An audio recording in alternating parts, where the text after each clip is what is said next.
Comment décrire convenablement quelqu'un comme le colonel Mouammar Kadhafi? Nous nous intéressons aujourd'hui à l'histoire de l'homme qui a voulu créer une Afrique nouvelle. Salut les amis et bienvenue sur notre chaîne.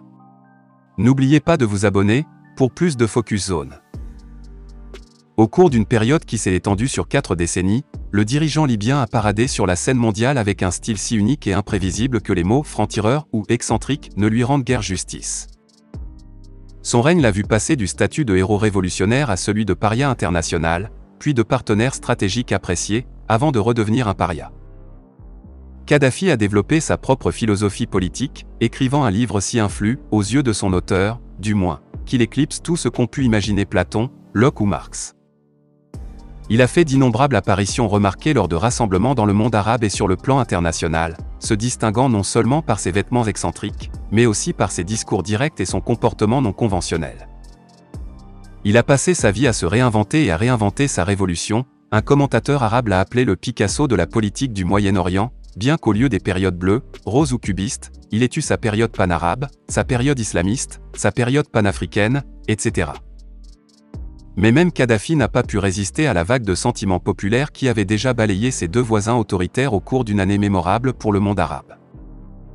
Les premières promesses. En 1969, lorsqu'il a pris le pouvoir à la suite d'un coup d'État militaire sans effusion de sang, et au début des années 1970, Mouammar Kadhafi était un jeune officier de l'armée, beau et charismatique.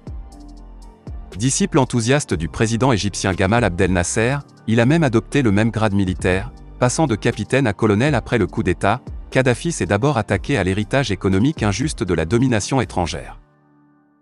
Pour Nasser, c'était le canal de Suez. Pour Kadhafi, c'était le pétrole. D'importantes réserves ont été découvertes en Libye à la fin des années 1950, mais l'extraction était contrôlée par des compagnies pétrolières étrangères, qui fixaient les prix à l'avantage de leurs propres consommateurs nationaux et bénéficiaient d'une demi-part des revenus.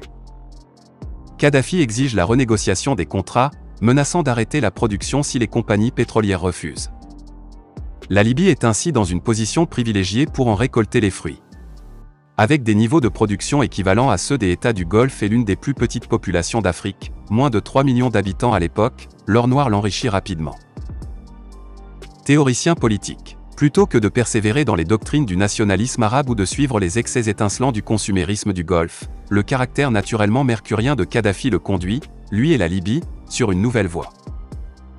Né en 1942 de parents bédouins nomades, Mouammar Kadhafi est certainement un homme intelligent et débrouillard, mais il n'a pas reçu d'éducation approfondie, hormis l'apprentissage de la lecture du Coran et sa formation militaire. Néanmoins, au début des années 1970, il entreprend de faire ses preuves en tant que philosophe politique de premier plan, en élaborant une théorie appelée « Troisième théorie universelle », exposée dans son célèbre livre vert.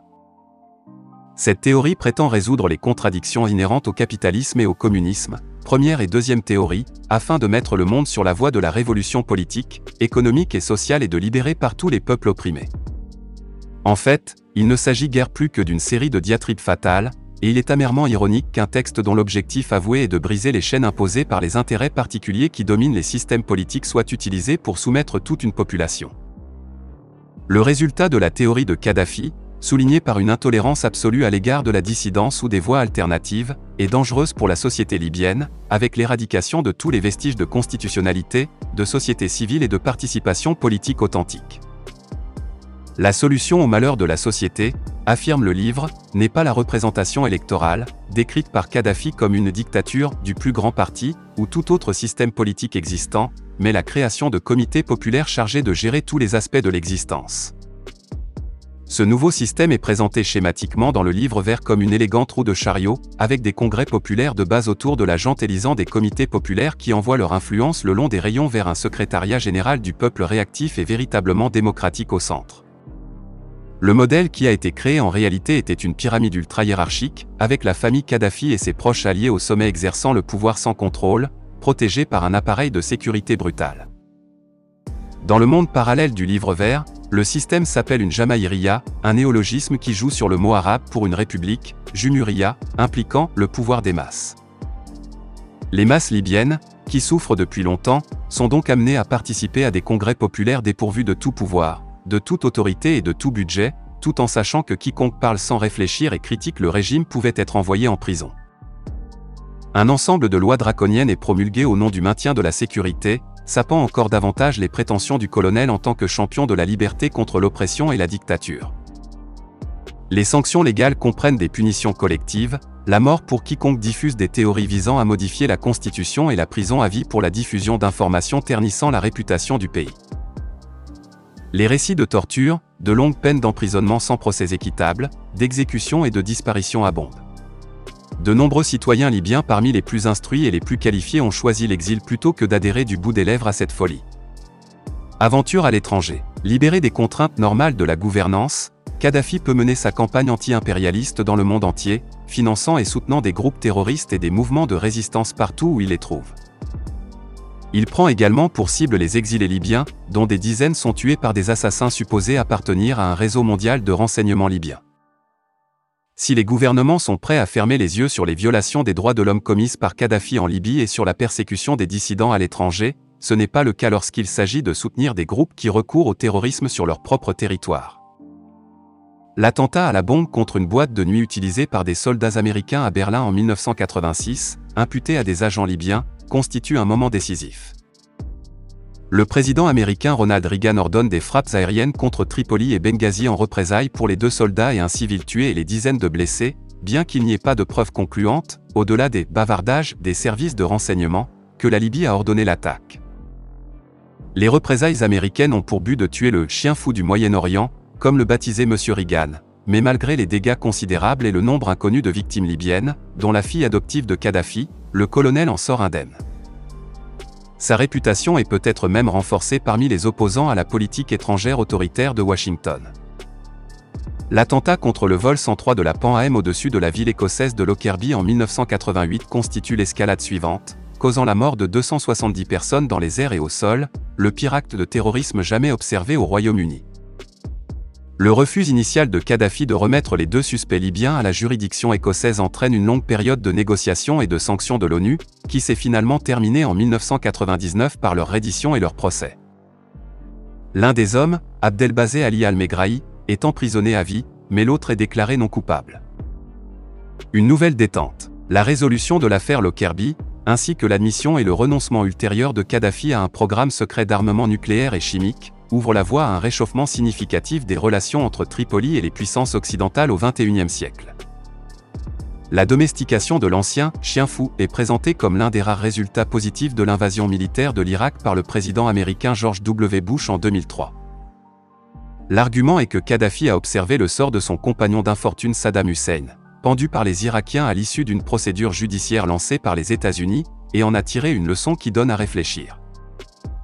Il est peut-être plus plausible d'affirmer que le dirigeant libyen a joué sa carte des ADM lorsqu'il a vu les avantages de forger des partenariats stratégiques avec les États-Unis et les puissances européennes. Il a certainement fait peu de cas du « programme de liberté » de M. Bush, selon lequel les États-Unis ne font plus cause commune avec les dictateurs et les despotes et que la démocratie et les droits de l'homme sont à portée de main. Après tout, Washington et les autres dirigeants arabes autoritaires, que les États-Unis appellent leurs amis et alliés, n'ont rien changé à leurs habitudes. Les sanctions internationales levées, Tripoli est revenu sur l'itinéraire politique international, ce qui a permis au Premier ministre britannique Tony Blair, entre autres personnalités, de se rendre dans la luxueuse tente bédouine de Kadhafi, érigée dans l'enceinte de son palais. Dans le plus pur style nomade, la tente accompagne également le colonel lors de ses voyages en Europe et aux États-Unis, même si, dans l'État de New York, elle ne respecte pas les règles strictes de zonage du domaine du magnate Donald Trump et a dû être démantelée à la hâte. La réadmission du commanditaire présumé de l'attentat de Lockerbie au sein du club des dirigeants mondiaux suscite un certain mécontentement dans de nombreux milieux, notamment parmi les familles des victimes américaines et leurs partisans. Mais cela n'empêche pas la conclusion d'accords commerciaux avec une succession de fabricants de matériel de défense et de sociétés pétrolières occidentales. La rébellion. Lorsque le vent de la révolte commence à souffler sur le monde arabe à partir de la Tunisie en décembre 2010, la Libye ne figure pas en tête de la liste des prochains. Kadhafi correspond au profil d'un dirigeant autoritaire qui a duré plus longtemps que la grande majorité de ses citoyens ne s'en souviennent. Mais il n'était pas aussi largement perçu comme un laquais de l'Occident que d'autres dirigeants arabes, accusés de faire passer les intérêts extérieurs avant ceux de leur propre peuple.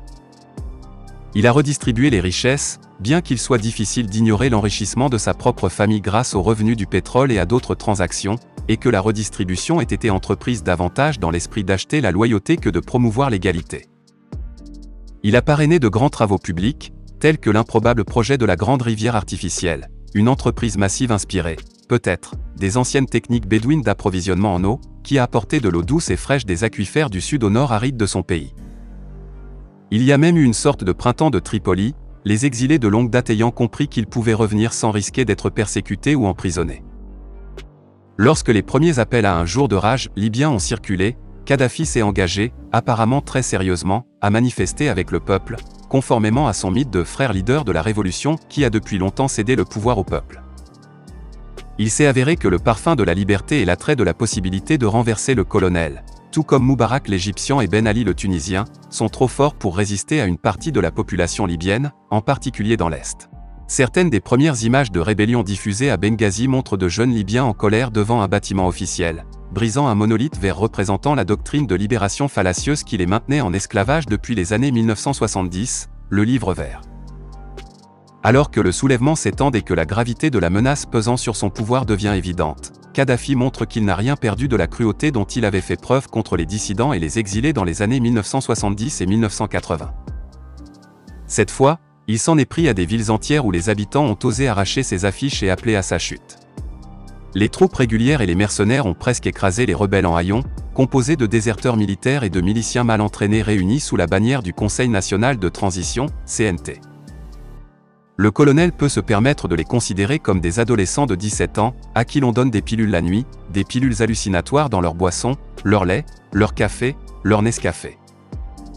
L'intervention de l'OTAN aux côtés des rebelles en mars, autorisée par une résolution de l'ONU appelant à la protection des civils, empêche leur anéantissement apparemment imminent, mais il faut des mois avant qu'ils puissent tourner la situation à leur avantage. La chute de Tripoli a lieu et Kadhafi se cachait, affirmant toujours que son peuple est derrière lui et promet le succès contre les occupants et les collaborateurs. Son régime dictatorial s'effondre finalement, mais beaucoup craignent qu'il ne reste en liberté pour orchestrer une insurrection. Il connaît une fin ignominieuse et macabre lorsque les forces du CNT le trouvent caché dans un tunnel après une frappe aérienne de l'OTAN sur son convoi alors qu'il tente de s'échapper de son dernier bastion, la ville de Sirte, où tout a commencé. Les circonstances exactes de sa mort restent controversées, il est tué dans des tirs croisés, exécuté sommairement ou lynché et traîné dans les rues par des combattants en liesse et aguerris. Bien que le peuple libyen, et d'autres victimes à travers le monde, soient privés d'une justice appropriée, la nouvelle déclenche des célébrations sauvages dans tout son ancien domaine. Près de 42 ans de règne et de malversation prennent véritablement fin. Cela fait 10 ans que le Libyen Mouammar Kadhafi a été tué par les rebelles libyens lors de la révolte de 2011.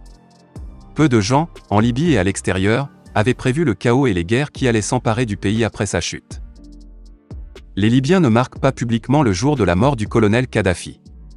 Sa mort violente aux mains des rebelles, qui l'ont capturé alors qu'il tentait de fuir, était un signe de ce qui allait arriver. Au cours des 10 années qui ont suivi, la Libye a organisé 2 élections législatives, dont la deuxième, en 2014, a laissé le pays divisé, avec des centres de pouvoir rivaux à Benghazi à l'est et à Tripoli à l'ouest. Des guerres alimentées par des puissances concurrentes à l'intérieur et à l'extérieur de la Libye ont déchiré le pays et son peuple. Aujourd'hui, après des années de médiation de l'ONU et de pression internationale, la Libye devrait organiser de nouvelles élections en décembre, même si peu de gens croient qu'elles auront lieu. Les conflits civils et la peur qui ont accompagné ces années d'anarchie ont en grande partie effacé le souvenir de ce qui était considéré à l'époque comme la chance d'un nouveau départ, plein de possibilités. Au lieu de cela, les civils se sont battus pour leur vie et leur maison pendant la majeure partie de la décennie.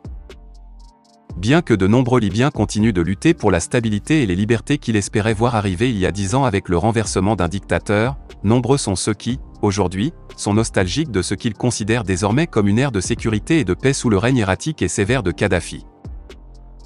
Fin de la vidéo, merci pour votre attention.